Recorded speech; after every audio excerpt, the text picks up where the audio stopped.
Assalamualaikum warahmatullahi wabarakatuh. Innal hamdalillah nahmaduhu wa nasta'inuhu wa nastaghfiruh wa na'udzu billahi min shururi anfusina wa min sayyiati a'malina. Man yahdihillahu fala mudilla lahu wa man yudlil fala hadiya lahu. Asyhadu an la ilaha illallah wahdahu la syarika lahu wa asyhadu anna Muhammadan 'abduhu wa rasuluhu. Amma ba'du, fa inna khairal kalami kalamullah wa khairal huda huda Muhammadin sallallahu alaihi wasallam. وشر الأمور محدثاتها وكل محدثة بدعة وكل بدعة ضلالة وكل ضلالة في النار. Alhamdulillah, kita rafa'kan syukur kita kepada Allah Subhanahu Wa Taala yang masih lagi menghidupkan kita, yang menyampaikan kita pada 10 akhir Ramadan ni, yang kita berusaha untuk cari malam Lailatul Qadar, yang mana wallahu alam kita teruskan siri mencarinya dengan mencari keridaan Allah, dan mudah-mudahan Allah berikan kita malam tersebut dan kita dalam keadaan kita beramal amalan soleh, dan mudah-mudahan kita termasuk dalam golongan yang diampunkan pada bulan Ramadan. Amin ya rabbal alamin. Baik, kita masih lagi membicarakan surah Al-Maidah, surah makan juga. Al-Maidah makan, bulan puasa cerita buat makan ya. Makin akhir letih kata. Baik, sedih. Ayat, kalau ikutkan kita ayat ke berapa? 41 kan?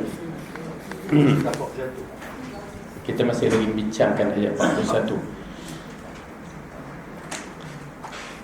A'udzu billahi minasy syaithanir rajim. Ya ayyuhar rasul la yahzunka alladhina yusari'una fil kufri minal ladhina qalu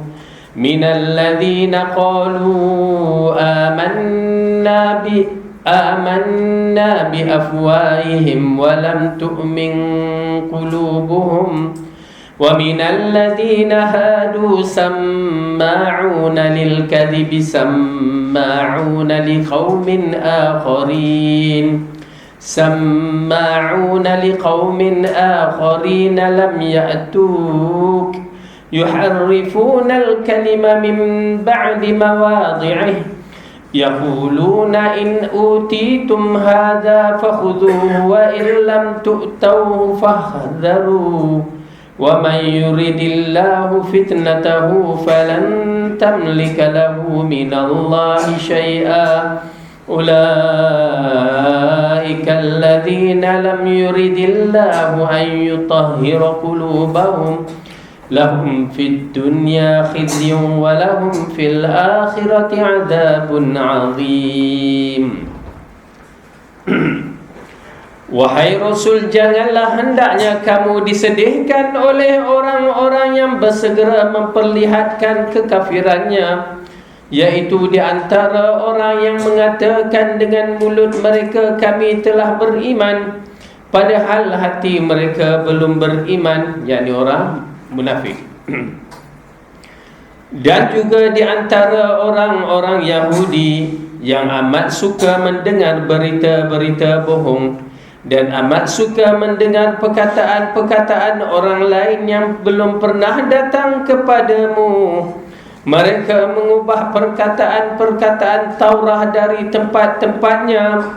Mereka mengatakan jika diberikan ini yang sudah diubah oleh mereka kepada kamu, maka terimalah, dan jika kamu diberi yang bukan ini, maka berhati-hatilah.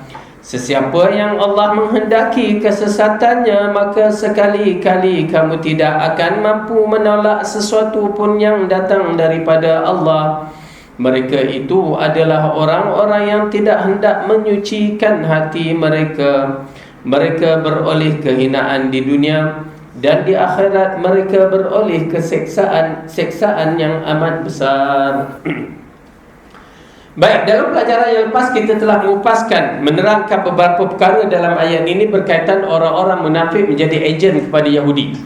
Ya, orang-orang munafik ini, pertama dia menonjolkan keimanan, hakikat dia kekufuran. Ingat kenapa orang munafik ni kedudukan dalam neraka yang paling bawah? Disebabkan dia tunjuk keimanan tetapi hakikat dia kekafiran. Dia tidak beriman dengan Allah, dia tidak beriman dengan Rasulullah. Dia beriman dalam keadaan terpaksa. ya yang pernah kita ceritakan pada pelajaran yang lepas, bagaimana Abdullah ibnu Ubay dan pengikutnya lari daripada perang Uhud seramai 300 orang daripada 1,300 tarik diri. Sebelum tu kalau kita tengok apa yang Abdullah ibnu Ubay, setiap kali je lepas Rasulullah khutbah dia akan bangun, lalu dia berucap, wahai ma'syaral mukminin, wahai orang Islam, ikut ini lelaki ini Rasulullah ni, kita kena ikut, kena taat. Ucapan dia begitu setiap kali lepas solat Jumaat yang riwayat menceritakan. Tetapi selepas kejadian perang Uhud tu dia tarik 300 orang, dia nak bercakap lagi, semua orang kata duduk. Kamu tak layak untuk bercakap kerana kamu telah menarik diri dari peperangan. Kamu kata kena ikut Rasulullah dalam apa juga perjalanan dia. Tapi pada perang Uhud kamu telah tarik seramai 300 orang. Jadi lepas tu dia tak bercakap. Ya. Kerana orang munafik kedudukannya berbahaya sangat-sangat kepada Islam. Jahat. Dalam banyak peristiwa yang berlaku, orang yang menjadi dalang adalah munafik. Jatuhnya kerajaan Abbasiyah disebabkan menteri itu munafik. Seorang menteri pertahanan yang dikatakan itu, ya, diminta Perdana Menteri, ya, raja meminta dia uruskan bahagian pertahanan. Waktu tu Mongol begitu dahsyat menyerang negara, kan. Waktu tu dia minta kepada menteri itu supaya kawal keadaan sepadan. Menteri itu tak kawal, dia tarik penjagaan di sepadan. Lepas tu adalah beberapa perkara, dan boleh tengok dalam sirah bagaimana jahatnya menteri itu. Rupanya dia berfahaman Syiah, dia memang nak jatuhkan. Mongol masuk, jatuhnya Baghdad. Mongol masuk tu jatuhnya Baghdad. Menteri itu kan dia selamat, rupanya dia pun dibunuh. Sudahnya dibunuh, kan. Okay. Tetapi nak menceritakan nifak ini bila berada di tempat-tempat yang begini memang merosakkan, menghancurkan ummah. Na'udzubillah, kerana takut mereka kepada orang kafir itu lebih lagi. Walak kesetiaan mereka kepada orang kafir itu lebih. Mereka tidak walak kepada orang Islam. Okey, kalau nak tahu yang disebutkan munafik yang teruk sangat-sangat, itu berkaitan dengan akidah, kefahaman dan keyakinan mereka.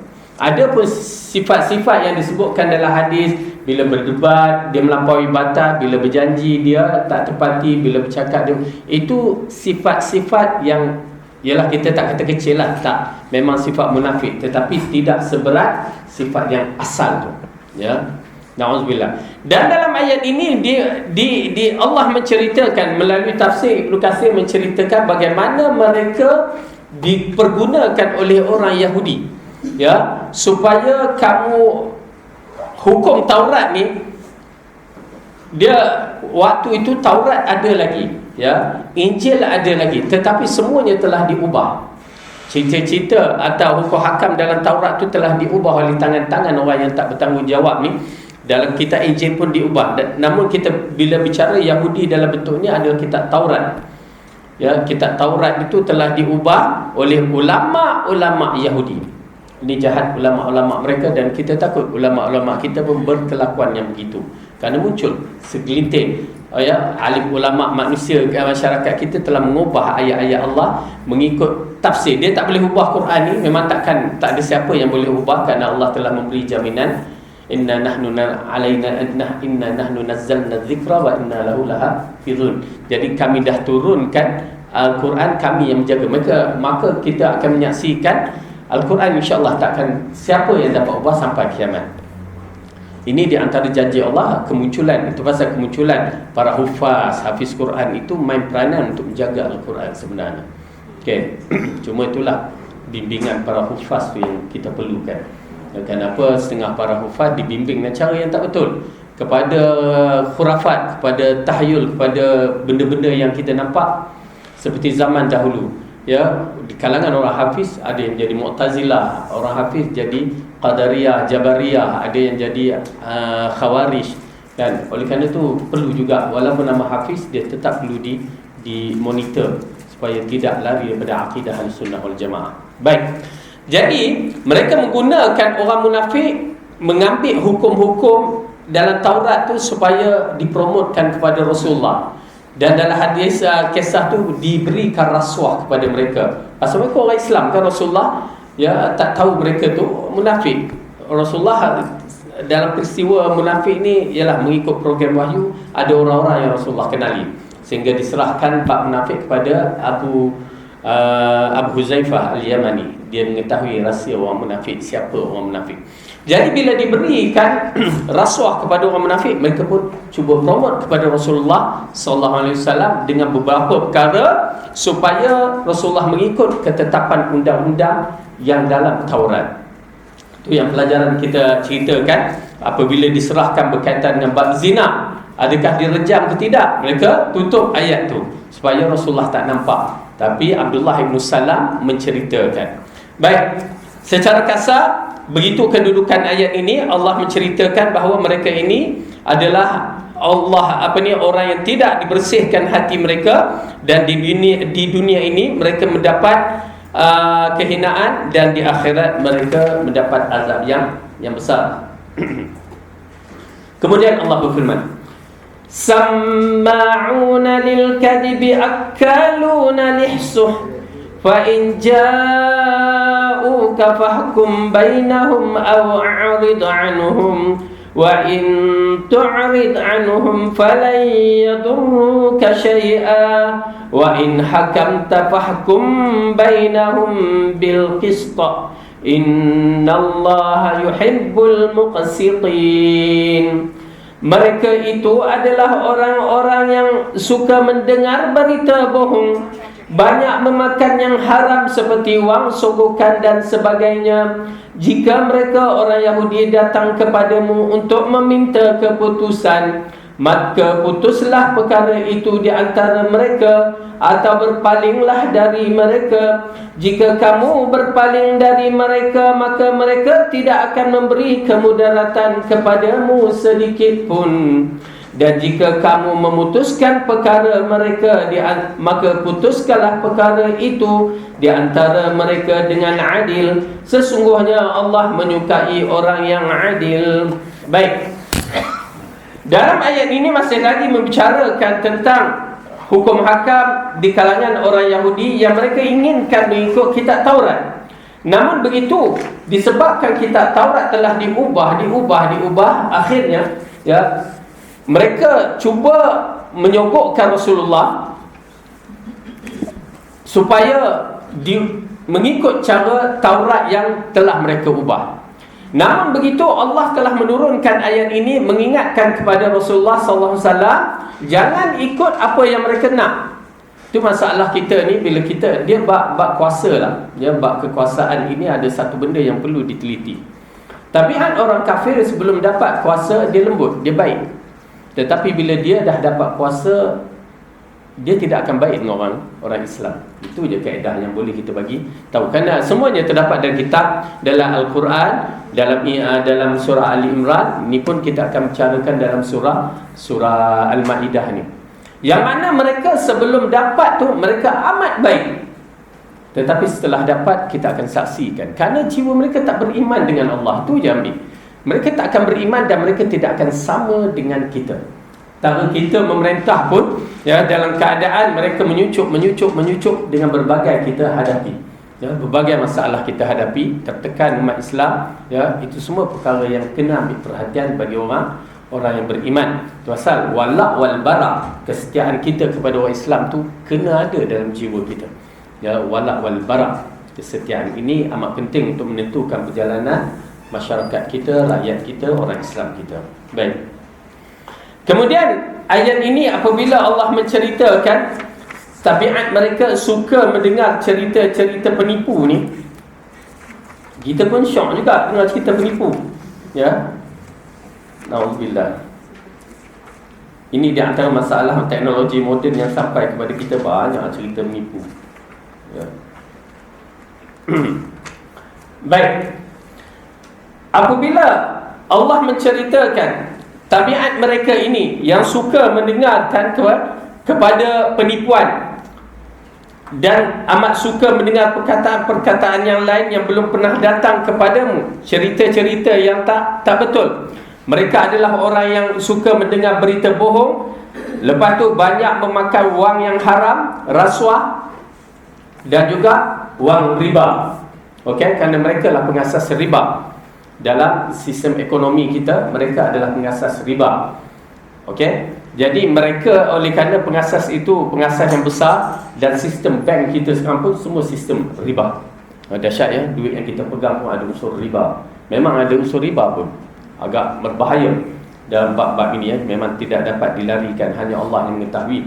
Itu pasal bila dibangkitkan kembalinya kepada sistem dinar dan dirham amat penting sekali. Kenapa? Ekonomi dunia kita semuanya bawah sistem riba. Siapa yang belajar tu dia tahulah bagaimana bermulanya terjadi wang kertas ni ya. Wang kertas ni bagaimana bermula terjadi. Sebelum tu dolar, kalau letak dolar dia ada aun emas ya. Dia letak dolar, $1 bersama aun emas, dia ada tulis. Selepas riba itulah yang menyebabkan ya, hanya ada dolar, tak ada tulis aun emas dah. Nilaian kertas dolar tu tak ada. Ya, nauzubillah. Ini semua sistem yang kita, siapa yang pelajari tentang protokol Yahudi, dia akan melihat benda ni agak berbahaya. Saya pasal melihat macam isu yang berlaku di Zimbabwe. Sebelum tu rubel ya, Soviet Union waktu tu rubel Rusia begitu tinggi, bila Soviet jatuh rubel jatuh ya. Dan begitu juga Zimbabwe, waktu satu ketika kalau 40,000 tu boleh beli rumah sebiji ya, nilaian wang Zimbabwe tu. Tetapi bila berlaku satu ekonomi dia tu ya, terus 40,000 tak ada nilai. Tentang situ para ulama membahaskan ya, maaf saya bagi pandangan ni, di kalangan ulama membahaskan kenapa seperti zakat fitrah ni tidak dibenarkan. Macam mazhab Syafi'i tak ada ya. Zakat fitrah tak ada pakai duit. Sebenarnya mazhab Syafi'i kita ambil kepada pandangan mazhab Hanafi, kelonggaran ya. Disebabkan kes yang beginilah, kita pegang duit, tiba-tiba duit tak laku, tak boleh beli beras, tak boleh diberi beras untuk difitrahkan kepada orang miskin. Itu je kes dia ya. Begitu sekali teliti ulama membahaskan persoalan tu. Tapi lah kita menerima ijtihad para ulama yang mana mempermudahkan urusan kita. Kalau ikut mazhab Syafi'i tak boleh ya. Kita banyak dalam bab muamalah banyak kepada mazhab Hanafi. Kita sekarang ni tak kira muamalah bank ke perniagaan apa, semua kita pakai mazhab Hanafi banyak ya. Itu pasal bila dakwah aku mazhab Syafi'i, cuba tengok check balik kan. Baik. Namun orang Yahudi adalah pengasas ya dalam bab ini, merupakan satu perkara yang jahatlah. Dia nak menekankan. Itu pasal sistem riba berlaku di Madinah begitu dahsyat pada ketika Rasulullah sampai. Sistem riba. Tetapi bagaimana Rasulullah boleh conquer ekonomi Madinah? Ya, tak lama dia duduk aja, dalam 2-3 tahun Rasulullah dan umat Islam conquer, menguasai ekonomi Madinah. Bagaimana tu? Tuan-tuan dan perempuan, di situ yang saya katakan wala wal bara. Ya, kita tak kenal benda tu apa ya. Wala wal bara, kesetiaan umat Islam tu kepada peniaga orang Islam. Tapi yalah, peniaga orang Islam sekarang pun relak juga. Ya, dia jual benda yang tak berapa ni, tapi terpaksa sebenarnya. Bila kita membeli kepada orang Islam, duit tu akan pusing balik. Kalau orang Islam yang beriman, dia akan pergi kepada zakat. Ya, kembali kepada orang Islam. Dia pusing macam tu. Ya, kita lihat bagaimana Sayyidina Osman radhiyallahu anhu ya, bagaimana dia beli telaga yang paling mahal ketika itu yang dijual oleh orang Yahudi. Dan Madinah waktu itu kemarau. Hanya telaga itu di antara telaga yang ada air. Dan orang Yahudi nak jual dengan harga yang terlalu tinggi. Tak ada siapa yang boleh beli. Tetapi Allah bagikan jutawan seperti Osman bin Affan, lelaki yang soleh ni ya, dia boleh beli. Mula-mula Yahudi kata pasal apa setiap kali waktu dia jual tu memang harga macam air mineral water tu lah dia jual begitu kan. Asalnya air tu tak ada apa-apa, tapi bila dah diperlukan maka dijual dengan harga yang mahal, maka orang Islam tertekan. Jadi Rasulullah mengatakan siapa yang boleh beli telaga ni? Lalu Osman kata saya ya Rasulullah. Nampak tak bagaimana? Ya, dia peniaga dan harta tu kembali kepada umat Islam. Lalu dia pun beli, tetapi Yahudi itu kata beli separuh. Macam mana beli separuh telaga?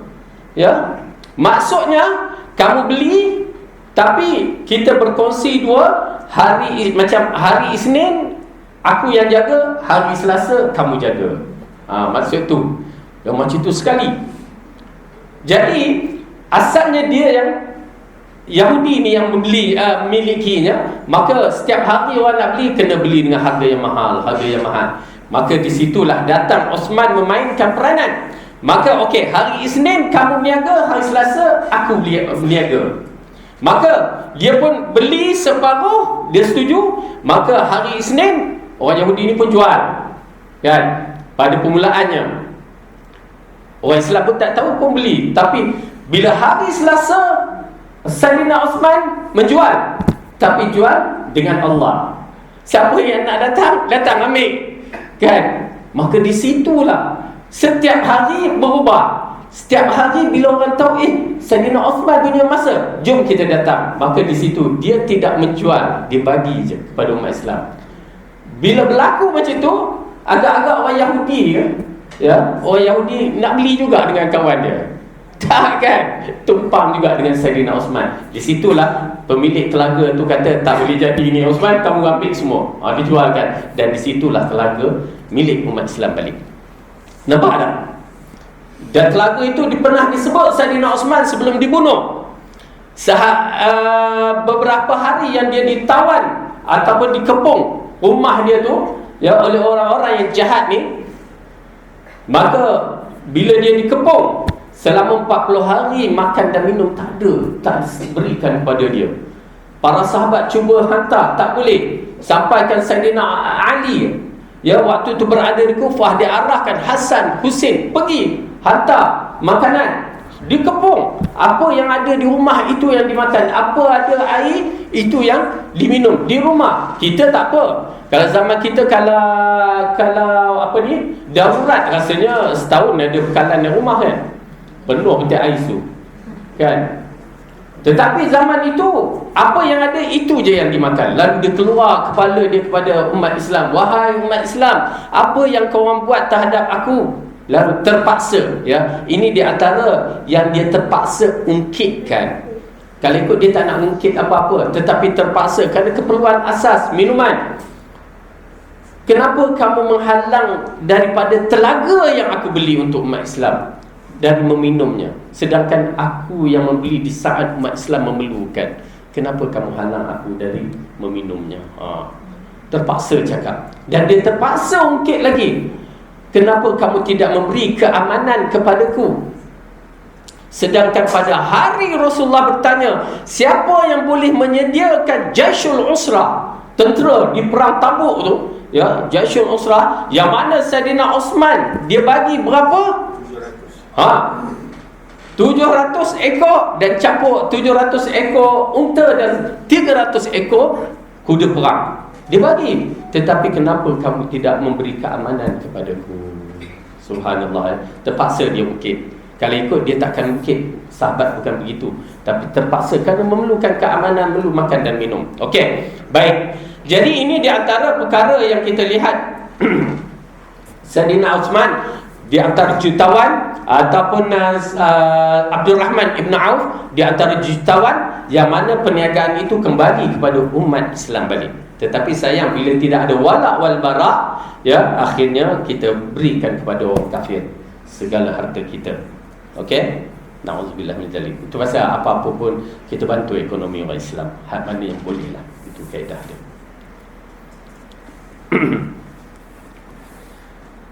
Baik. Mereka adalah orang-orang yang suka mendengar berita bohong yang memakan yang haram, seperti wang sogokan dan sebagainya. Jika mereka orang Yahudi datang kepadamu untuk meminta keputusan, maka putuskanlah perkara itu di antara mereka, atau berpalinglah dari mereka. Jika kamu berpaling dari mereka, maka mereka tidak akan memberi kemudaratan kepadamu sedikit pun. Dan jika kamu memutuskan perkara mereka, maka putuslah perkara itu di antara mereka dengan adil. Sesungguhnya Allah menyukai orang yang adil. Jadi ahli kitab ni waktu ini dalam keadaan mereka tak 100% mentaati Rasulullah. Saya agak tertarik kerana Rasulullah baru je sampai di Madinah dalam tempoh 3 tahun. Yang peristiwa perang Khandaq itu memainkan peranan, yang orang-orang Yahudi begitu takut dengan Rasulullah. Ya, perang Khandaq menunjukkan betapa pengkhianatan orang Yahudi, dan Rasulullah bertindak tegas dalam bab itu. Itu pasal orang Yahudi takut. Ya, kerana apa?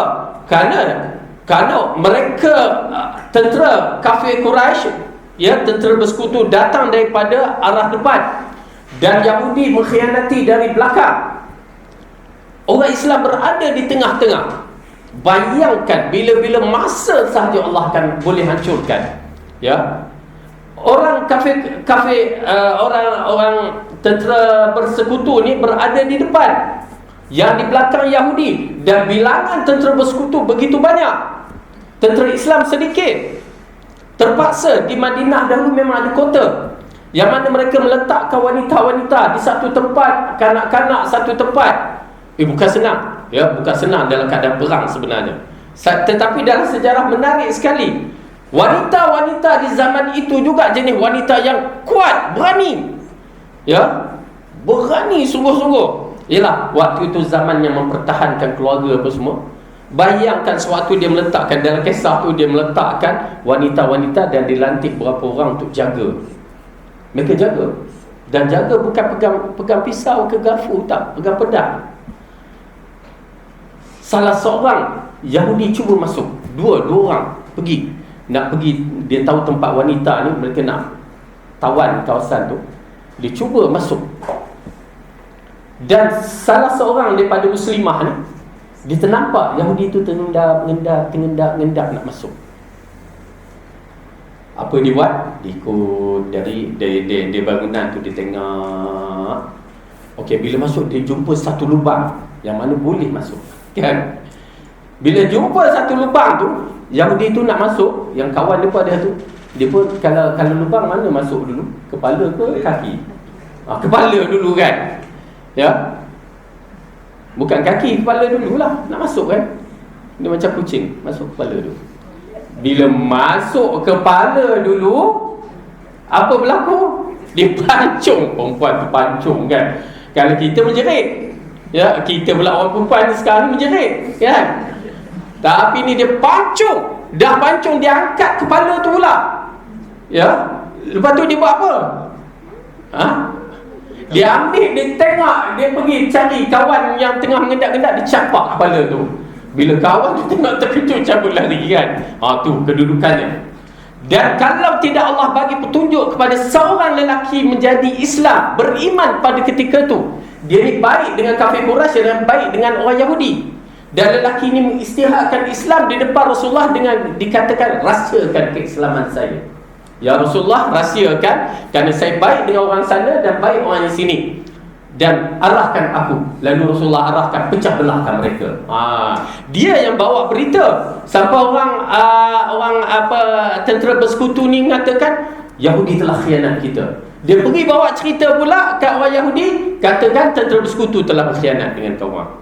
Macam itu. Alhamdulillah, disebabkan itulah akhirnya kemenangan.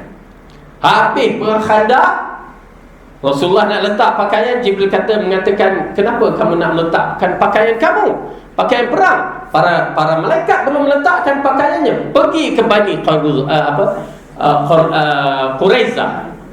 Perang kat sana lagi. Pasal Yahudi mengkhianati. Dahsyat. Lepas itu Rasulullah pergi, itu yang menjadi khilaf dalam bab solat asar tu. Rasulullah kata, jangan siapa solat asar melainkan sampai di Bani Quraizah. Mereka pun pergi dan nak habis asar. Macam mana? Menjadi khilaf. Ada para sahabat yang lakukan solat asar di tengah jalan, dan ada yang dah sampai tu dah masuk maghrib baru lakukan solat asar. Jadi semua mengadu pada Rasulullah, Rasulullah diam. Itu yang di antara punca khilaf tu, ya, yang mana kita lihat keadaan kerana berkaitan dengan dalil yang Rasulullah bagi. Kerana Rasulullah masih hidup, hukum hakam di tangan dia. Jadi Rasulullah tak komen yang ni, Rasulullah tak komen yang tu. Tetapi sekarang Rasulullah wafat, dah jelas dah hukum hakam. Baik. Kemudian ditawan semua orang-orang Bani Quraizah dan mengikut hukum hakam yang ditetapkan, bahawa siapa yang lelaki yang baligh semua dibunuh. Nampak tak? Lelaki yang baligh semua dibunuh. Maksudnya budak-budak 14 tahun, 15 tahun dah baligh semua dibunuh. Macam tu. Dahsyat ya. Bagaimana mereka semak tu, itu kita tak ceritakan. Tetapi Rasulullah susulkan. Kalau nak tahu dikatakan pembunuhan tu, pembunuhan terhadap khianat negara Madinah tu berlaku area belakang Masjid Nabawi. Cuma tak adalah kesan sejarah tu, tapi berlaku di situ. Ya, dibunuh. Itu pasal di situ menunjukkan siapa yang dah baligh tak boleh ikut orang. Dia kena ada otak untuk berfikir, maka fikir dia tu. Kalau tak, habis. Walaupun usia dia dalam waktu itu 14 tahun, 15 tahun, kalau dah baligh, kena ada keputusan sendiri. Kena belajar, kena wajib bagi dia berwakaf. Okey, baik. Selepas kejadian itu, orang Yahudi cukup takut pada Rasulullah. Ya. Okey. Allah berfirman lagi, wa kaifa yuhakkimunaka wa 'indahumut tawratu fiha hukmullahi thumma yatawallawna min ba'di dhalik wa ma ulaika bil mu'minin. Dan bagaimanakah mereka mengangkatmu menjadi hakim mereka, padahal mereka mempunyai Taurat yang di dalamnya ada hukum Allah. Kemudian mereka berpaling sesudah itu dari putusanmu, dan mereka sesungguhnya bukan orang yang beriman. Okay? Jadi Allah mengatakan bagaimana mereka berhukum dengan kamu, sedangkan dalam Taurat pun ada. Tetapi kita dah tahu bahawa mereka mempermain-mainkan saja, nak test Rasulullah bagaimana keadaannya.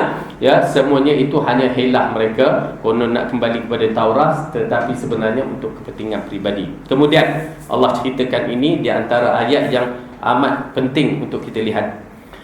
Inna anzalna at-taurata fiha hudan wa nur yahkumu biha an-nabiyyuna alladhina aslamu lilladhina hadu والربانيون والأحبار بما استحفظوا من كتاب الله وكانوا عليه شهداء فلا تخشوا الناس واخشوني ولا تشتروا بآياتي ثمنا قليلا ومن لم يحكم بما أنزل الله فأولئك هم الكافرون. Sesungguhnya kami telah menurunkan kitab Taurat, di dalamnya ada petunjuk dan cahaya yang menerangi, yang dengan kitab itu diputuskan perkara orang-orang Yahudi dan nabi-nabi menyerahkan diri kepada Allah oleh orang-orang alim mereka dan pendeta-pendeta mereka, disebabkan mereka diperintah memelihara kitab-kitab Allah dan mereka menjadi saksi terhadapnya. Kerana itu janganlah kamu takut kepada manusia, tetapi takutlah kepada-Ku, dan janganlah kamu menukarkan ayat-ayatku dengan harga yang sedikit. Sesiapa yang tidak memutuskan menurut apa yang diturunkan oleh Allah, maka mereka itu adalah orang-orang kafir. Baik.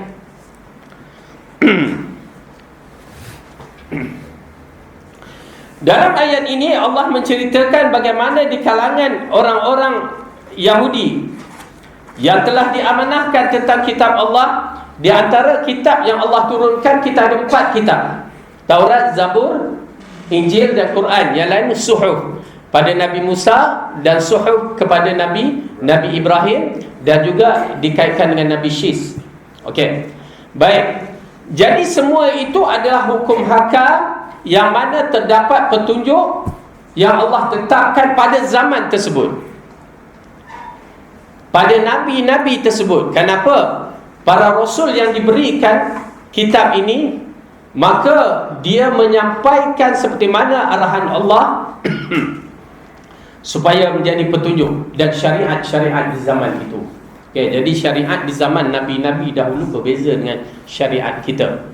Hukum hakam di zaman nabi dahulu adalah berbeza dengan zaman kita. Hukum hakam syariat kita adalah syariat untuk umat Islam ataupun umat manusia di seluruh dunia. Tak kira bangsa Arab ke bangsa Melayu ke bangsa Cina ke, Hindu ke, orang putih ke, semua mesti berpandukan syariat ini. Sebelum itu para nabi mengikut kaum dia, mengikut bahasa kaum dia, maka syariat mengikut zaman mereka. Tu pasal misalnya dalam syariat kitab Taurat, kita menyaksikan dalam kitab-kitab yang terdahulu, di antara yang tidak boleh yang berlaku di zaman itu, seperti yang disebutkan, misalan harta rampasan perang. Mereka tak boleh makan, tak boleh ambil harta rampasan perang. Namun tentera Islam zaman kita boleh, dengan syarat selepas dibahagikan. Dan juga di antara zaman dahulu, syariat mereka membenarkan sujud sebagai penghormatan. Kan, kalau kita menyaksikan bila Allah kata wa idh qulna lil malaikati sujudu li adama fasajadu illa iblis, dan Allah mengatakan kepada malaikat sujudlah kepada Adam. Sujud itu adalah sujud sebagai penghormatan. Dia bukan sujud seperti kita penyembahan, sujud sebagai penghormatan. Dan juga sujud yang disebut dalam surah Yusuf, yang Yusuf menceritakan dalam ayat tu Allah menceritakan bahawa adik-beradik Yusuf sujud kepada penghormatan. Tetapi pada kita dia merupakan penyembahan, maka syariat itu terbatal, tak boleh.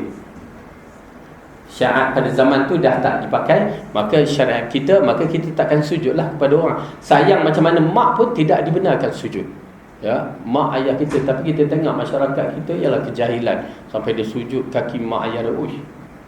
Syirik, kufur, perbuatan yang tak betul lah. Okey. Jadi oleh kerana itu, bila dah ada syariat Islam, maka kita banyak fokus kepada syariat kita. Hatta Umar, sewaktu Rasulullah masih hidup, Umar pergi tengok kitab Taurat, berubah muka Rasulullah. Ya Umar, tahukah kamu jika Musa hidup, maka Musa akan mengikut syariat aku. Kenapa kamu nak tengok kitab tu? Ya, kenapa? Kerana penyelewengan. Kalau kita nak buat research ataupun perdebatan, itu lain cerita. Ya, tetapi kalau nak jadikan panduan, kitab Taurat dah tak boleh, kitab Injil pun dah tak boleh. Kenapa? Perubahan telah berlaku. Hatta Nabi Isa AS kalau turun ke bumi pun, dia akan kembali kepada kitab Al-Quran. Okey. Maka di sini Allah menceritakan dengan ayat ini, sesungguhnya kami telah menurunkan kitab Taurat, di dalamnya ada petunjuk dan cahaya yang meneranginya. Kita faham yang dengan kitab itu diputuskan perkara orang-orang Yahudi oleh nabi-nabi yang menyerah diri kepada Allah. Itu dia. Dari kitab Taurat itulah orang Yahudi berpandukan tentang hukum hakam.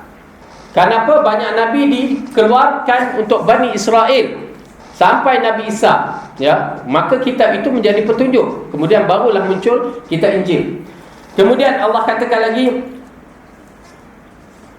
oleh orang alim mereka dan pendeta-pendeta mereka, disebabkan mereka diperintah memeliharakan kitab-kitab Allah dan mereka menjadi saksi terhadapnya. Kerana itu janganlah kamu takut kepada manusia, tetapi takutlah kepadaku. Dan jangan kamu menukarkan ayat-ayatku dengan harga yang sedikit. Sesiapa yang tidak memutus menurut apa yang diturunkan Allah, maka mereka itu adalah orang yang kafir. Baik. Ayat ini menceritakan bagaimana Rasulullah pun menjadi risau dalam berhadapan dengan orang Yahudi. Kadang-kadang ialah hukum hakam ini takut menyentuh perasaan orang Yahudi. Tuan-tuan dan perempuan, agama kita adalah agama samawi, agama langit. Bila agama langit, keputusan itu adalah keputusan yang ditetapkan oleh Allah. Kita adalah pengikut setia. Oleh kerana itu, bila berlaku gangguan-gangguan terhadap agama kita, agak-agak kita nak mengikut siapa ya? Bila orang sebut kalimah Allah, dah jadi isu. Ni sekarang orang sebut bab kafir pun jadi isu. Tak tahu nak cakap macam mana ya. Yelah, pasal kalimah tu kita tak guna pun kan. Kita tak pernah panggil orang tu kafir kan. Yelah, cuma kita katakan jangan jadikan benda-benda tu mengganggu dalam agama kita. Tidak boleh dijadikan gangguan dalam agama kita. Kita faham, macam maaf kata kalimah babi kan, kadang-kadang masyarakat kita sebut kan. Kita kata janganlah sebut, sedangkan babi ada tak sebut dalam Al-Quran. Ada kan, cuma disebut khinzir lah. Mungkin babi tu kan panggil khinzir. Okey, tak apa kan. Mungkin anak-anak kita kadang-kadang bodoh disebut. Budak-budak kan, kalau kita tengok kadang budak-budak sebut bodoh kan. Kita walaupun dalam Quran ada, tapi kita kata memanglah jangan sebut, tetapi jangan dijadikan isu yang terlalu berat benda-benda yang begini. Ya, sampai menjadi sensitivity umat Islam. Cuma kita katakan bahawa kalau ayat-ayat Al-Quran disebut, diterangkan, kita beriman dengan cara yang telah ditetapkan oleh Allah. Jangan takut, itu je lah. Masalah-masalah yang banyak kita nak sebut pun tak kena. Tapi kita ingatkanlah umat Islam ada pendirian dalam bab-bab yang begitu.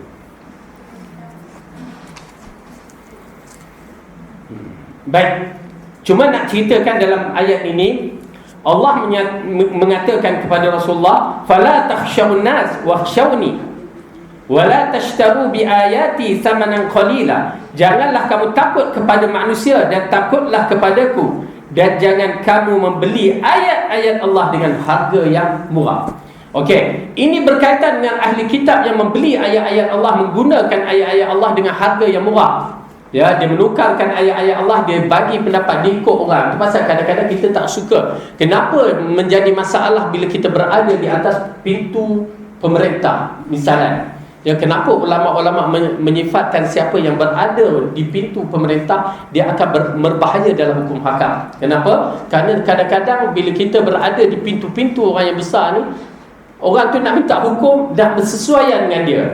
Ya, nak sesuai dengan dia. Maka kita tak sesuai, tapi bila dah nak tu kadang-kadang terpaksa ikut dia. Itu punca dia. Dan bila terpaksa, kita telah membeli agama Allah yang dengan harga yang murah. Dalam kisah ada seorang Amirul Mukminin, seorang ulama hadis yang besar, tak ingat nama dia. Sebelum waktu tu dia duduk bersama pemerintahan Khalifah Bani Umayyah Abbasiyah, tak ingat. Tapi dia kedudukan dia tinggi lah. Hadis dia diambil pakai. Hadis dia semua diambil pakai. Kenapa? Dia perawi yang betul-betul amanah, jujur. Tetapi satu hari waktu tu raja suka bermain burung kan, main burung kan. Jadi dia pun, raja pun bertanya, wahai para ulama, ada tak satu hadis yang berkaitan suka main burung ni? Jadi asalnya memang tak ada hadis. Dia pun keluarkan hadis. Di antara permainan yang Rasulullah benarkan, dia keluarkan riwayat, ya, di antaranya main kuda, memanah, apa lagi? Berenang ke apa kan? Dan yang ke bermain burung. Dia masukkan kalimah tu kan, nak melayankan pemimpin pada ketika tu. Oh, pemimpin pun dia bagi okey, nak dinar kat dia kan, kerana ada hadis. Lepas tu lepas dia bagi itu, dia kata, wahai Syekh, aku tahu hadis tu palsu. Lepas kejadian tu hadis dia tidak diambil. Ya, semua hadis dia tak diambil. Walaupun dia seorang yang amanahkan, satu hadis ditipu untuk kepentingan politik dia ataupun pemerintah, akhirnya dia terus ditolak oleh ulama hadis. Nampak tak? Ya, menjual agama. Dan kita berhadapan dengan masalah yang sama pada akhir zaman ini, apabila di kalangan ulama mempergunakan agama, bertafsir ikut akal. Ya, misalnya bab malam Lailatul Qadar sahaja berbagai-bagai penafsiran. Dia kata okey, tak payah dah duduk 3 jam 4 jam bangun bertahajud ke apa. Cukup sembahyang jemaah Isyak dan jemaah subuh kan. Dikategorikan qiyamul lail sepanjang malam. Dalam hadis menyebutkan siapa yang berjemaah bersama imam waktu Isyak dan berjemaah waktu subuh, seolah-olah dia qiyamul lail sepanjang malam. Dia gunakan hadis itu, ya, bagi orang yang tak payahlah cari Lailatul Qadar teruk-teruk sangat. Sedangkan Rasulullah tak buat begitu. Kan? Rasulullah bangun tengah malam, jaga, bertahajud, ya, dengan amalan-amalannya. Penafsiran dah mula ikut akal. Pasal kita menjawab, orang bertanya itu kita menjawab. Ya, dan kita rujuk ulama-ulama yang ni semua kata tak boleh guna hadis-hadis yang begitu. Ya, salah faham. Bukan salah faham, ya, tetapi saja dia, ialah kita kenal siapa yang bicara ni suka nak bercakap tanpa fakta yang tepat. Itu belum lagi dengan hadis-hadis yang na'udzubillah, hadis palsu, hadis dhaif yang digunakannya. Baik, itu semua kalau tuan-tuan dan puan-puan nak tahu, kalau dia tahu benda tu hadis tak sahih, dia terus cakap, maka dia adalah penjual agama. Bahkan bagi saya pengkhianat agama. Okey. Dan di sini ada satu perkataan yang menarik, wa man lam yahkum bima anzalallahu faulaika humul kafirun. Siapa yang tidak berhukum dengan hukuman Allah, maka mereka itu adalah orang yang kafir. Okey.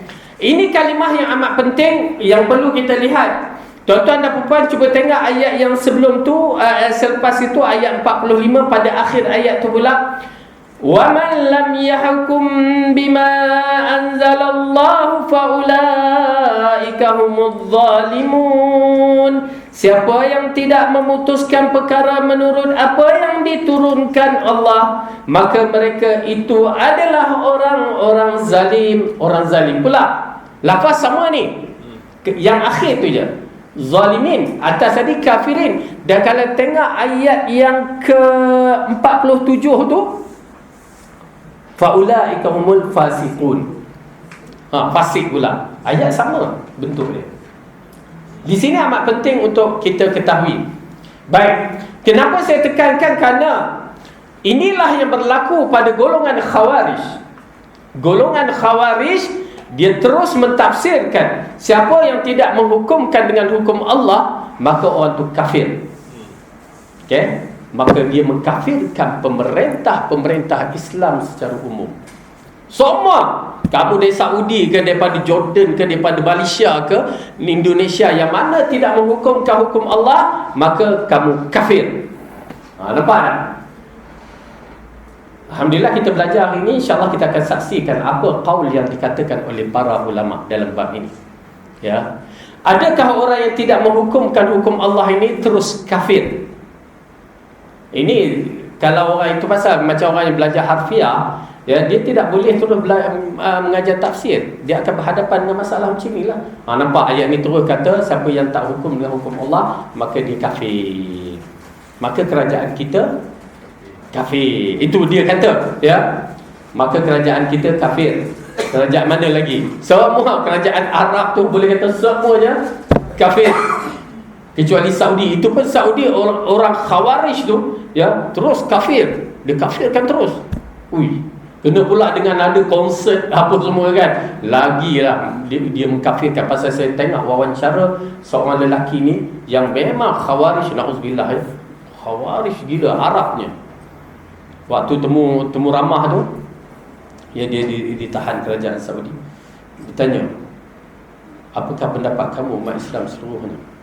Umat Islam seluruhnya kafir, kecuali yang bersama kami. Kan dahsyat. Lepas tu, walaupun ayah kamu, ayah dia sebut, walaupun ayah kamu, adik-adik kamu, walau ayah saya kafir, adik-adik. Ui, kan kita kata dahsyatnya. Nampak tak? Boleh faham? Okey, saya terpaksa terang ni kan, kerana dia ada bibit-bibit di bumi kita satu ketika dahulu, ya. Kenapa Khawarij bila disebutkan kafir tu berbahaya? Kalau kita sebut kafir ni, orang tak suka tu, itu lain cerita. Tapi bila Khawarij menyebut kafir, nampak tak? Kalimah kafir pada sisi Khawarij. Kita pun berbagai-bagai, ya. Sisi orang kafir sekarang tak tahu apa. Sisi, okey, tapi kita ambil bab Khawarij. Sisi ahli sunnah dia lain. Okey. Bila dia sebut kafir, dia kata kamu kafir.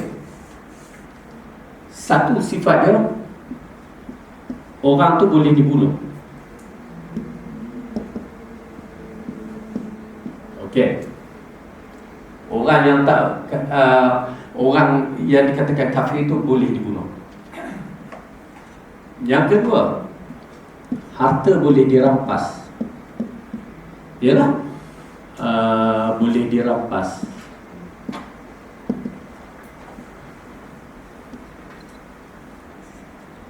Ketiga, anak dia, anak isteri boleh ditawan. Dia jadi macam tu hukum hakam dia. Yang ni boleh jadi hamba.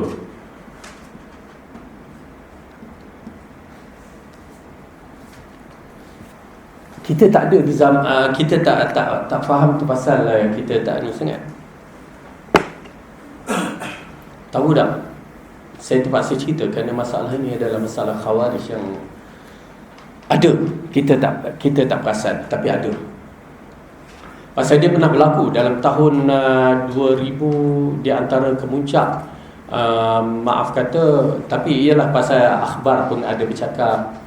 Ya, akhbar bercakap, jadi saya bolehlah bercakap. Pasal saya bertemu dengan orang ni, orang Malaysia lah yang bersifat Khawarij ni.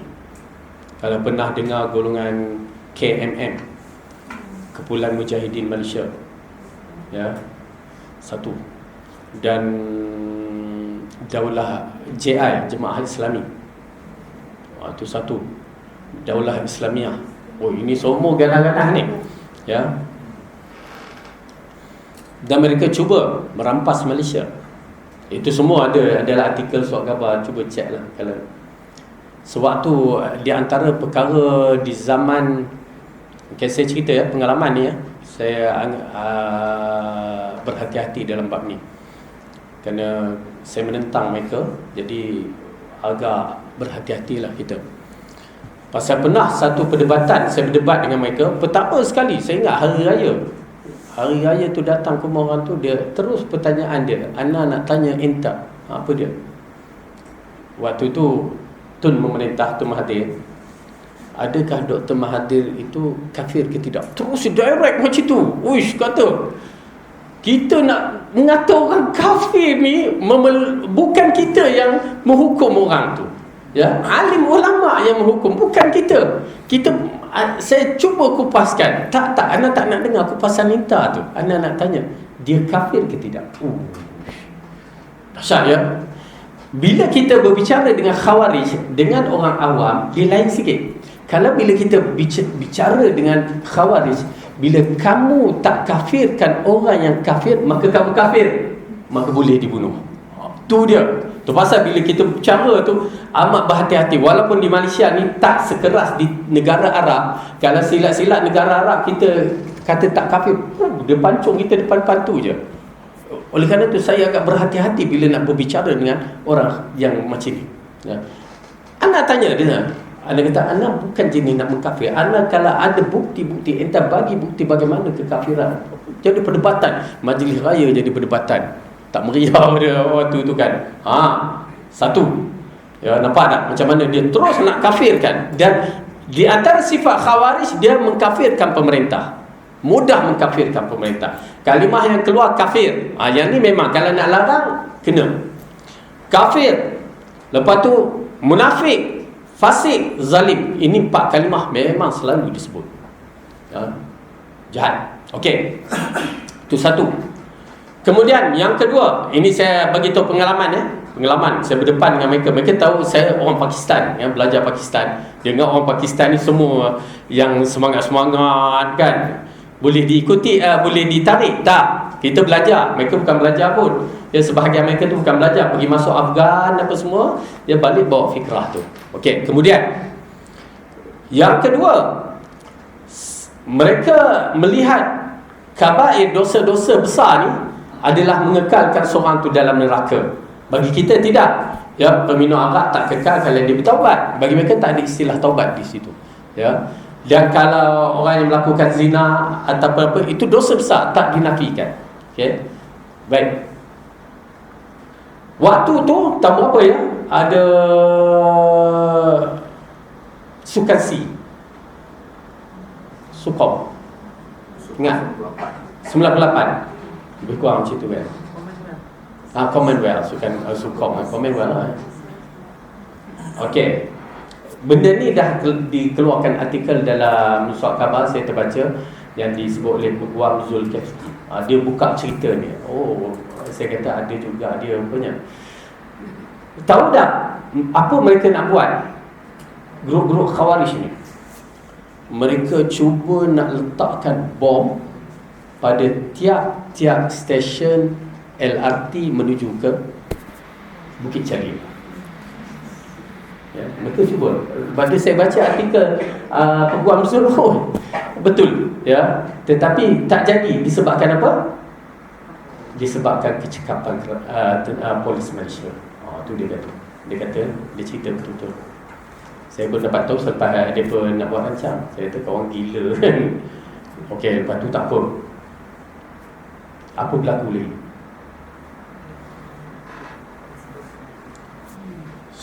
2-3 orang.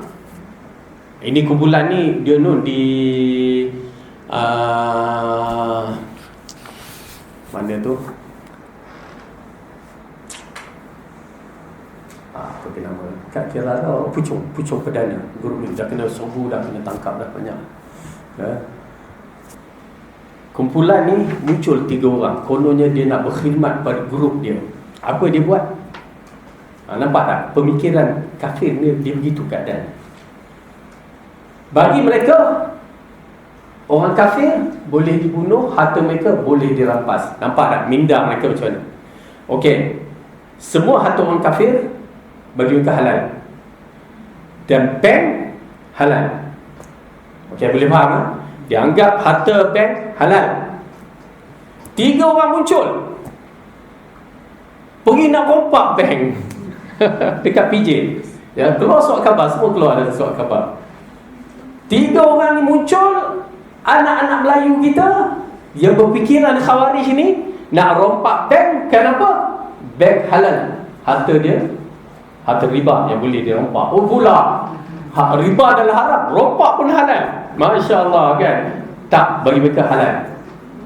Lalu mereka tersilap pada hari itu. Di antara penjaga bank security dia, penembak yang handal, di antara penembak yang terbaik. Mereka masuk 3 orang, ya. Pum, seorang kena tembak. Seorang kena tembak, habis lah. Habis cerita, ya.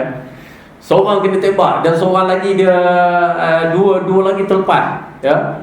Tapi dah kelang kabut berpecah. Seorang lagi berpecah. Lalu satu tempat dia bertemu dengan salah seorang kawan dia. Kawan dia cerita. Lepas tu dia kata, apa anda nak buat sekarang? Ya, bahasa Arab juga, anak tahu kan. Kata, kamu pergilah lari ke Indonesia, kan? Lalu dia kata, habis siapa nak jaga anak bini aku? Kamu nak berjuang, tapi kamu punya pemikiran macam tu, ya? Kenapa kamu tak fikir sebelum kamu buat? Akhirnya semua kena tangkap. Bila kena tangkap 3 tu, ramai kena tangkap. Siapa yang mengikut perkembangan pada zaman tu, memang ramai kena tangkap. Dahsyat. Itu pasal Khawarij berbahaya sebenarnya. Dia ada senjata-senjata api. Yang bom dekat Bali itu kan dia orang kan? Itu tak tahu. Saya yang di Malaysia. Okay. Seorang lagi. Itulah saya sedihnya bila sampai tahap pemikiran mereka tu, mereka tak memahami jihad yang diajarkan oleh Rasulullah. Konsep mereka mengkafirkan. Kalau tuan-tuan dan puan-puan tengok dalam YouTube, apa seorang lelaki tu, nama dia Rafi. Saya kenal ada Rafi. Apa dia kata? Yang seorang lagi Zainuri, dia tunjuk pasport. Okey, ini pasport Malaysia, bakar. Kan? Dah mati dah Zainuri, kena serang kapal terbang roket. Yang Rafi ni dia kata apa? Di mana saja kita jumpa orang kafir, dalam kenderaan ke apa, kita langgar dia. Mati. Nampaklah kefahaman Khawarij macam itu sekali. Tapi Rafi pun dah mati dah. Orang yang saya kenal tu mati dah. Ya. Okey. Seorang ni semangat jihad dia. Semangat jihad. Kita kan belajar sains. Di antara alat-alat dalam sains ni, dia ada yang sensitif dengan air kan. Rasanya natrium ke apa. Kalau kan natrium kan, bila kena air dia terbakar cepat. Rupanya digunakan, tak tahu di mana dia dapat benda ni, ya. Lalu kalau dia dah dapat, kenapa diletakkan di tempat yang tak, ialah mungkin dia kata orang tak perasan kan. Tetapi dia silap dia buat. Ya. Dia letak betul-betul di bawah almari kat dapur. Di atas tu susu anak dia. Okey, ini pengalamannya, saya cerita betul-betul ni. Kerana saya berhadapan dengan grup ni. Takut anak-anak kita lah. masyarakat muda, orang muda yang jadi semangat. Okay? Dia letak bawah tu. Kemudian isteri dia bangun tengah malam, anak menangis nak susu kan. Ya, anak dia waktu tu kalau tak salah saya dalam masuk umur 2 tahun kan, nak susu. Isteri dia turun, ya, dia pergi buat, yalah tengah ngantuk-ngantuk, ambil air letak, air tak masuk dalam botol, terkeluar kena bekas tu, meletup, mati isteri dia, mati. Nampak tak kesilapan dia tu, ya, mati isteri dia. Bagi saya kutuklah. Kamu otak ada ke? Kamu tengok kesan dia. Nampak tak? Mereka bersedia dalam bentuk yang ganas sebenarnya.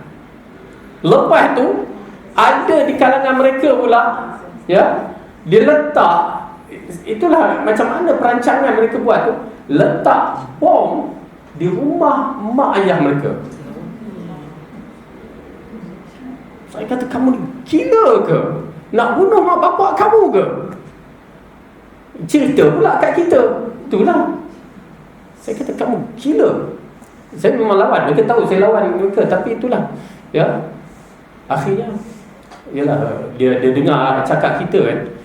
Dia angkatlah. Kamu jangan buat macam tu. Kamu nak bunuh mak bapak kamu mudah kan? Ya. Tu. Kalau nak kenal Khawarij. Dan saya bagi tahu lagi satu. Ya. Dan mereka telah mengumpul pada tahun 98. Maaf ya, ini bukan politik, ya. Reformasi, hari reformasi. Pasal dalam Islam kenapa kita dilarang melakukan muzaharah? Kerana orang jahat ni cuba mengambil kesempatan. Muzaharah, demonstrasi kan. Kenapa Islam larang buat demonstrasi? Kerana ada orang jahat ni, dia akan cuba mengambil kesempatan. Tahu tak dalam peristiwa reformasi tahun 98 tu apa berlaku? Ya, mereka telah bersedia dengan kumpulan bersenjata lebih kurang, disebut ya jumlah tu, tapi saya kelakar, kau gila ke? Ya, lebih kurang 70-80 orang, ya, nak tawan Malaysia. Saya kata kau orang gila tak fikir. Tapi benda tu dah lepas baru mereka cerita. Kau orang ni tak ada akal ke? Kau orang 70 orang nak tawan Malaysia, macam mana nak tawan? Dia kata nak ambil parlimen dulu. Dia adalah sebut ambil tu ambil ini. Tapi alhamdulillah, ya, kecekapan polis Malaysia tu kita akui lah. Alhamdulillah selamat. Alhamdulillah. Okey, itu di antara perkara yang perlu kita lihat lah. Ya, kalau nak tahu Khawarij, kenapa saya percaya membicarakan, disebabkan ayat ini berlaku salah faham. Kalaulah kita tengok ayat inilah yang menyebabkan salah faham, berlakunya peperangan Siffin tu, lepas tu berlaku peperangan Nahrawan, adalah disebabkan ayat inilah. Ayat inilah yang mereka mengatakan Sayyidina Ali kafir, Muawiyah kafir. Mereka kafirkan. Kenapa Ali dengan Muawiyah tidak menghukum dengan hukum Allah? Dahsyat. Kalau mereka boleh mengkafirkan sahabat Nabi, kalau kita ni tak ada apa-apa bagi mereka. Dia macam Yahudi. Kalau para Nabi boleh dibunuh, ya, orang awam ni tak ada apa-apa. Tu Yahudi. Nak kenal Yahudi, kalau para Nabi di zaman mereka boleh bunuh, orang awam macam kita tak ada apa-apa. Dan Khawarij, kalau para sahabat mereka boleh bunuh dan boleh mengkafirkan para sahabat, macam kita ni tak ada apa-apa. Okey? Jadi oleh kerana tu ayat ini perlu difaham mengikut yang digariskan oleh ulama salaf. Itu yang kita katakan, bila mentafsirkan Al-Quran mesti mengikut fahaman 3 kurun yang terbaik. Kalau tidak, dia akan jadi Khawarij. Okey, dalam ayat ni apabila disebutkan waman lam yahkum bima anzalallah, saya datangkan ayat tu, faulaika humul kafirun, faulaika humul zalimun, faulaika humul fasiqun. Ada 3 kategori ayat ni. Tetapi dalam ayat yang disebutkan berkaitan dengan ayat ini, yang disebutkan Ibnu Abbas, al-kufur dunil kufur. Perbuatan itu kafir, tetapi dia belum lagi kafir. Okey, faham? Setengah orang dia berbuat perbuatan kafir, perbuatan orang kafir, tapi dia tak kafir lagi, sehingga tabayyun, sehingga terang kenapa kamu buat begitu. Okey? Ayat ini menekankan, bila misalan, saya bagi contoh, ya, ini di antara pelajaran yang kami belajar, ya. apabila kita melihat kerajaan, misalnya kerajaan orang tu kerajaan Islam, ya, pemimpin Islam, dia tidak menjalankan hukum Islam, kita tak boleh mengatakan kamu kafir, tak boleh sama sekali. Sehingga tabayyun, ya, terangkan kenapa. Pertama, kenapa kamu lakukan. Kalau dia kata terpaksa, okey, ikut itu, ikut ni, maka dia tak kafir. Dia tak kafir. Kalau dia kata, kenapa, kita tanya kenapa kamu tak menjalankan, sebab begini, sebab, masih ada lagi sebab. Dia akui tentang undang-undang Islam, tapi dia tak jalan je, maka dia tak kafir. Tak kafir, cuma fasik apa itu je lah. Maka bila fasik tu hukum dia lain. Tetapi kena pula diikuti dengan fatwa-fatwa Syekh, seperti Syekh Albani menyatakan dia melarang tak solat. Okay? Pemerintah tu melarang tak kita melakukan solat, dan solat 5 waktu berjalan tak macam biasa? Berjalan. Maka dia tidak kafir. Ya, ada benda yang dia berhadapan dengan masalah. Ialah macam kita masalah politik, masalah pengaruh, masalah itu semua masalah-masalah yang boleh menyebabkan orang tu tidak kafir. Dia ada sebab lagi. Okay? Kecuali kalau dia mengisytiharkan dengan terang-terangan dan diikuti dengan dia ingkar tentang hukum hakam, itu pun bersyarat. Tanya lagi, dan bukan kita, ya, ulama yang bertanya, tanya lagi, dan sampai dia bunuh para ulama. Kita berhati-hati bila dah sampai tahap situ. Ada lagi tahap dia. Mana boleh nak keluar untuk memerangi? Tak boleh. Oi, Islam ketat, dia Islam kawal semua benda tu. Kerana masalah pengaliran darah tidak dibenarkan syarak sesuka hati. Okay? Jadi oleh kerana itu, setelah saya terangkan ayat ini, kalimah ini adalah kalimah yang digunakan oleh Khawarij begitu cepat dan begitu dalil lah. Mereka jadikan dia dalil untuk mengkafirkan orang. Dan bagi saya ialah setelah kita berhadapan dengan puak-puak ni, ya, maka kita tetap berdebat. Tapi alhamdulillah kebanyakan mereka pernah kena tahan ISA waktu tu, ya. ISA, lepas tu adalah bagai-bagai. Tapi konsep mereka, ya, ingat, konsep mereka bunuh. Dahsyat. Kalau nak tahu Khawarij lah. Okay? Oleh kerana tu bila sampai satu tahap, misalan di kalangan, ialah kita ada part kita tak setujulah bila setengah tu dia hukumkan, okay, menggunakan ayat ini, dia masuk bab politik, dia mengkafirkan golongan-golongan dengan mudah. Itu kita kata ada unsur Khawarij. Ya, senang je. Kalau kita nak kenal Khawarij, di antara unsurnya dia mengkafirkan pemerintah, okay, mengkafirkan pemerintah dan mengkafirkan, memfasikkan orang dengan begitu mudah. Ada seorang ni, saya dapat tahu yang terbaru, ada seorang ustaz, ya, ustaz. Saya kata, ini cara mengkafirkan ni. Oh, dia hampir mengkafirkan semua orang. Di Malaysia pula tu, terkejut saya. Yang paling geram tu di botol pula tu. Orang kampung saja pula kata kacau ustaz ni. Tapi dia lepasan Jordan. Saya tengah teliti betul-betul. Saya kata betul ke? Dia kata betul ustaz. Dia tunjuk, pengikut dia walaupun tak ramai, tapi pengikut dia agresif, mengeluarkan kafir tu mudah. Ini kata tak boleh ni. Hatta dia mengkafirkan seorang artis. Apa kata? Yalah, kita tak setuju artis pun takkan nak mengkafirkan begitu saja. Nampak tak? Muncul. Golongan ni muncul. Saya cuba nak perhatikan lagi apa isu-isu. Pasal dah kampung botol kita kan. Bahaya ni. Saya ingatkanlah supaya anak-anak muda kita mereka akan datangkan semangat jihad, semangat, ya, tapi di situ ada fitnah yang bakal berlaku. Baik. Maka ayat ini saya harap kita faham, ya. Ayat ini amat penting untuk kita memahami. Ibnu Abbas mengatakan kufur dunil kufur, yakni perbuatan tu kafir tetapi dia belum jatuh kafir. Itu maksud dia. Seseorang tu, oleh kerana itu saya nasihat pada kita, jangan kita mendahulukan perkara ini, biar para ulama yang menghukumkan. Ya, fasik memang fasik, kita katakan fasik tak seberat kafir. Tetapi bila sebut kafir ni terlalu berat, maka biar ulama yang menghukumkan. Bukan ulama biasa ni, bukan ustaz-ustaz, itu bukan ulama, ya. Dia mesti ulama yang betul-betul jujur, amanah, yang berada satu peringkat yang tinggi. Bagi saya, macam saya cenderung kepada bentuk Arab Saudi. Yang ulama Arab Saudi yang lebih amanah, jujur, yang lebih takut kepada Allah. Kalau ulama Malaysia ni kena tapis lagi ya penafsiran dia. Okey.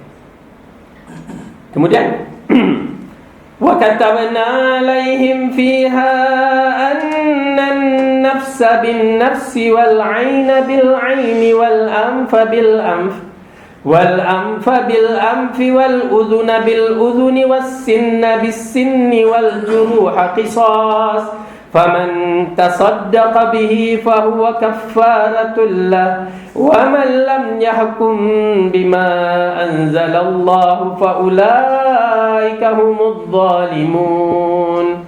Dan kami telah tetapkan terhadap mereka di dalam Taurat bahawa jiwa dibalas jiwa, mata dengan mata, hidung dengan hidung, telinga dengan telinga, gigi dengan gigi, dan luka-luka pun ada qisasnya. Sesiapa yang melepaskan hak qisasnya, maka melepaskan hak itu menjadi penebus dosa baginya. Sesiapa yang tidak memutuskan perkara mengikut kehendak Allah yang diturunkan Allah, maka mereka itu adalah orang-orang yang zalim. Baik, sekarang kita masuk bab qisas. Okey, qisas termasuk hudud dalam Islam. Hukum had dalam Islam tak banyak, dalam 6 je. Dan termasuk dalam bab ini qisas. Qisas yang dimasukkan qisas ini balas. Pukul balas pukul. Tu dia. Jentik balas jentik. Itu biasa tu. Ya. Baik.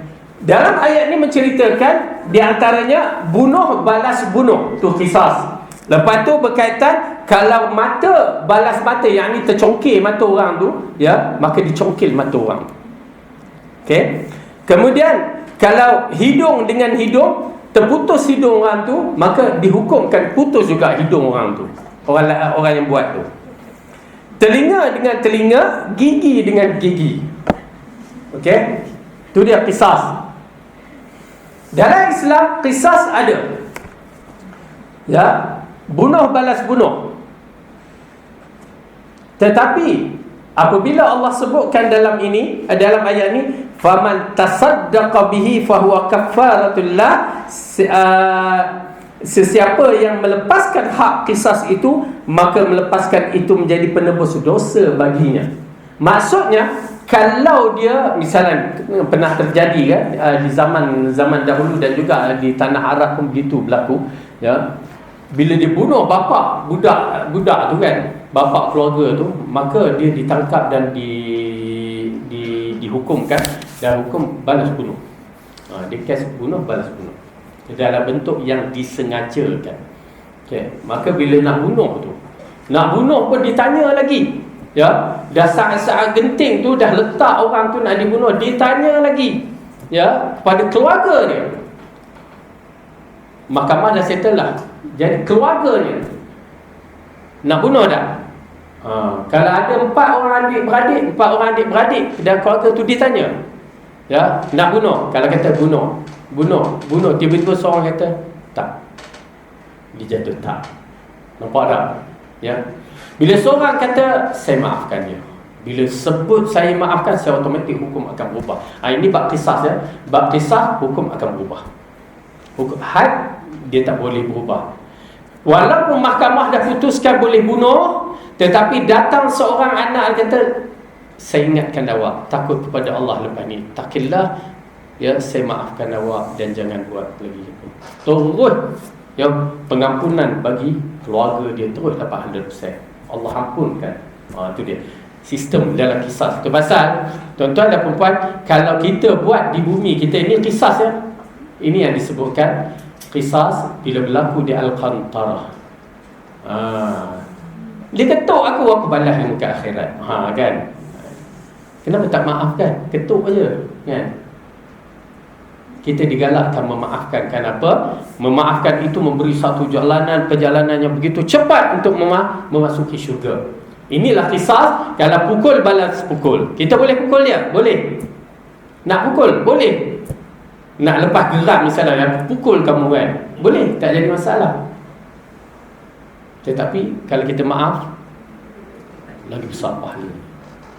Dan saya dah katakan, maaf itu lagi besar. Dan jangan kita janji dengan dia nak jumpa di akhirat, aku balas kamu ke akhirat, ya. Jangan dah lah tu. Ya, dah terasa. Biarkanlah. Tuan-tuan dan perempuan, pengampunan. Saya tak dapat nak terangkan bagaimana sifat pengampunan yang Allah bagi, tetapi saya letakkan dalam minda saya, dia setkan bahawa pengampunan yang Allah bagi bukan sebarang pengampunan. Memang kita tak sangka, memang takkan sangka pengampunan yang kemuncak pengampunan. Kalau disebabkan pengampunan itu boleh mempercepatkan kita pergi ke syurga, kenapa tak maafkan, tak ampunkan? Baik, kita maafkan. Dah, cukup, selesai masalah. Hati pun tenang, aku dah maafkan dia, tak apa. Tak payah diungkit lagi, kan? Cantik. Jadi oleh kerana itu, tuan-tuan dan puan, pertama, ayat ini menceritakan hukum qisas. Ini hukum qisas yang dalam kitab Taurat sama dengan dalam Al-Quran. Maka kalau dipukul, balas pukul. Kalau kena mata, dicongkir mata. Misalnya dalam tu kan, dicongkir mata, maka orang tu pun kena congkir mata. Ya, teruk tu, ya. Kemudian dikatakan gigi dengan gigi. Dalam hadis menceritakan kisah, ya, seorang itu dia nakkan kisah pasal gigi tu. Ya, dia buat pada anak dara orang tu. Dalam tafsir Ibn Katsir menceritakan sampai patah ke gigi. Lalu dibuat diketengahkan kepada Rasulullah untuk ataupun Sayyidina Ali ke wallah, secara kasarnya. Tetapi bila diketengahkan begitu, ya, maka hukum tetap akan berjalan. Orang tu dah mengadu, maka nak dijalankanlah. Bila nak dijalankan, nak tengok anak dara dengan anak dara nak balas tu, rasa tak sampai hati kan. Nak pasal gigi tu, macam mana nak ambil hammer, nak ketuk, kan. Maka pihak anak dara ni kata, yang dah terkena tu, kami maafkan. Betul ke? Dimaafkan, ya. Jadi itu di antara perkara yang menarik dalam agama kita. Kalau tidak, okey, perkara yang tuan-tuan dan puan-puan kena tahu, semua perundangan ini, had kisah dilakukan di depan orang ramai. Dan dia akan dilakukan di depan orang ramai supaya ada perasaan takut. Dan kalau kemaafan, perasaan kemaafan tu ada. Okey, bayangkan, ya, kalau berlaku di zaman kita, banyak pada penjara je lah, ataupun denda.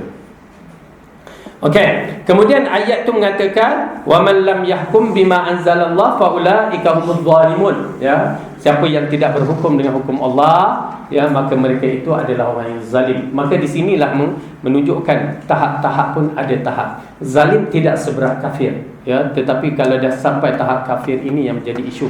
Kalau bab kafir itu yang menjadi isu, yang disebutkan sekarang kafir perlu dilarang untuk bercakap, itu kena, ya, berbahaya. Kerana kalimah itu berbahaya sangat-sangat.